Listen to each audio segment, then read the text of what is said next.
Эрүүл мэндийн яамнаас улсын эмнэлгүүдийн зогсоолыг эмнэлгээр үйлчлүүлэгчдэд үн төлбөргүй ашиглуулах зохицуулалт нэвтрүүлэхээр ажиллаж эхэлсэн. Гэвч эмнэлгийн зогсоолыг үн төлбөргүй болгосноор уг талбайн зөвхөн үйлчлүүлэгчдэд бус мөн ойр орчмын оршин суугчид болоод аж ахуйн нэгжүүдийн автомашины байнгын зогсоол болж хувирах эрсдэлтэй байгаа тул зөв зохицуулалт хийх шаардлагатай байгааг иргэд хэлж байна. Эмнэлгээс эмчилгээ үйлчилгээ авах гэж ирсэн иргэд зөвхөн эмчилгээ эм тарианы зардал төдийгүй зогсоолын төлбөрт багагүй мөнгө зарцуулдаг. Тухайлбал шинжилгээ өгөх хагалгаанд орох ар гэрийн хүнээ сахих зэрэг шалтгаанаар эмнэлэг дээр олон цагаар цаашлаад хэдэн өдрөөр ч саатах үе байдаг байна. Гэвч зогсоолын төлбөр нэмэгцээр байдаг нь иргэдэд хамгийн их хүндрэл учруулдаг. Иргэдийн зүгээс эмчилгээний зардлаа арай ядан зохицуулж байхад давхар зогсоолын төлбөр төлөх нь санхүүгийн хүндрэл үүсгдэг. Тиймээс эмнэлгийн зогсоолын төлбөрийг үнэгүй болгох хэрэгтэй гэсэн байр сууриа илэрхийлж байна. Би одоо энэ ч өглөө 7 болж очих ирсэн. Тэгэл тэрнээс хойш одоо 6 цаг 8 цаг шухаж байна да. Тэгэл ингээл байн орж гараал ингээл зогсоол нөртөл хөрөлцөхгүй болохоор ингээл байн орж гараал дээрээ бас хүн бие муугат орж гарна гэдэг үнд өндөрлөлтэй л үүдэг. Хон зөнчих шаардлага зөндөө гарна. Ирээд би 6 он чинь. Яг нэмлэгийн удаа. Нэмлэгийн удаа. 6 хоногийн маш авч зогсоолын төлбөрг бол хамтдаггүй юм гарна шүү дээ. Тэгвэл замбараагүй амар юм гарах байлгүй дээ. Ер нь бол зогсоолын төлбөр гэж одоо аваад одоо яах вэ?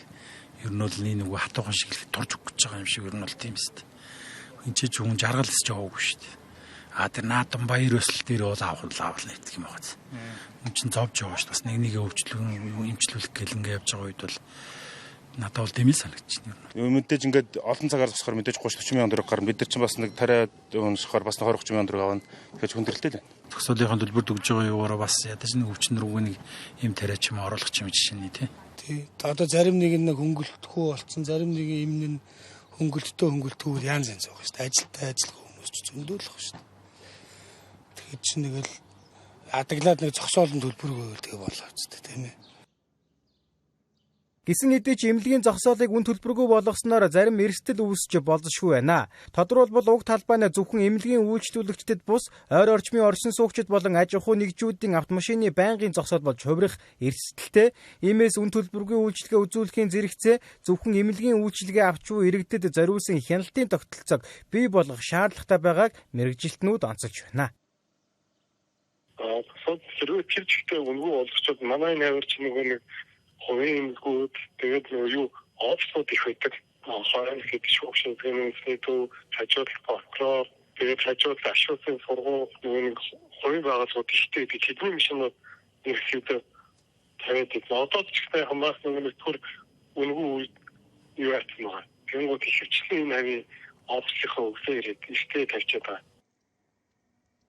Харин уг асуудлыг шийдвэрлэхийн тулд автомашины улсын дугаарыг бүртгэж эмнэлгээр үйлчлүүлсэн баримтаар баталгаажуулан зогсоолын төлбөрөөс чөлөөлөх систем нэвтрүүлэх шаардлагатай гэж үзэж байна. Мөн зогсоолын эхний 2-3 цагийг л үн төлбөргүй байлгах зохицуулалт хийх хэрэгтэй байна.